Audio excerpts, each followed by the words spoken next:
This is myexpatradio.com, and I'm sitting today with the phenomena that is Rick and Daniel.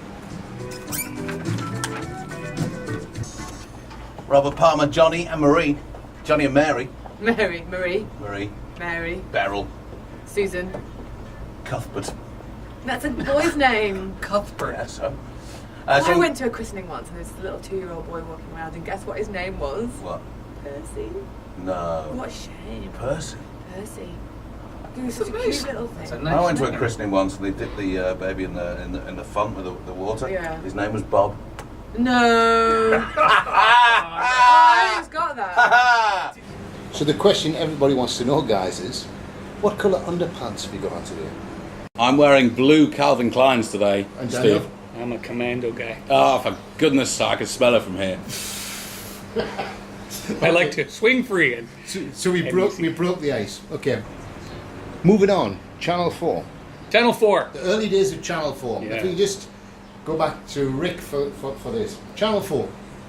Originally started Channel 4. Yeah, I started Channel 4 in 97. I was there for a year, and then I left, went back to the UK.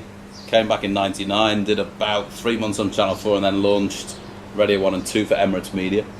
And then I think after that, went back to the UK, and then came back to Channel 4 in 2001, about August.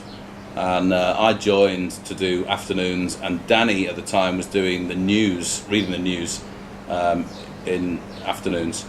And I think the whole thing that set us off working together was 9/11.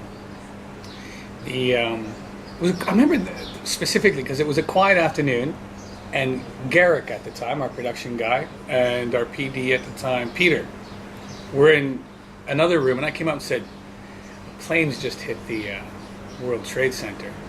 And when I came in and told Rick that, you thought it was I thought it was Trade Center in Dubai. Dubai World Trade Center. At first.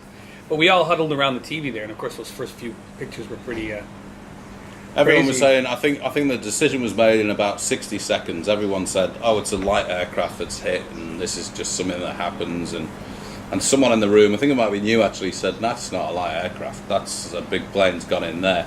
Because I knew the dimensions of that building. It's like, no, a small aircraft would have looked a lot different. But And we decided, because I was on the air and Danny was reading the news, we decided that we were going to drop all the music and just do talk.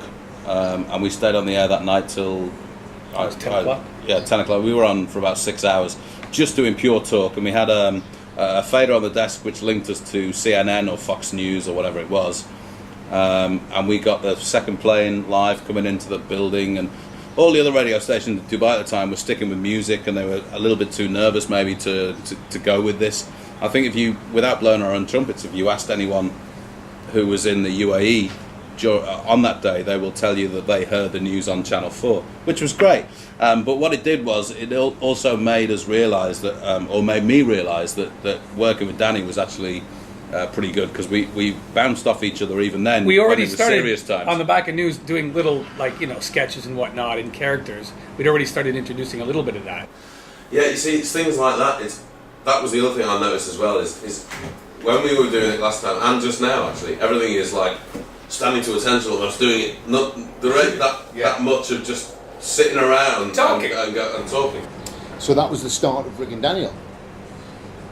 Yeah, pretty much. I think The birth of it. I think only 2 or 3 weeks after that, after the 9/11 thing, we were asked, or I was asked, if I would do breakfast on Channel 4. Someone had left, and I said, "Yeah, I'll do it, but I'd really like to do it with a co-host, and the person I want to work with is Danny."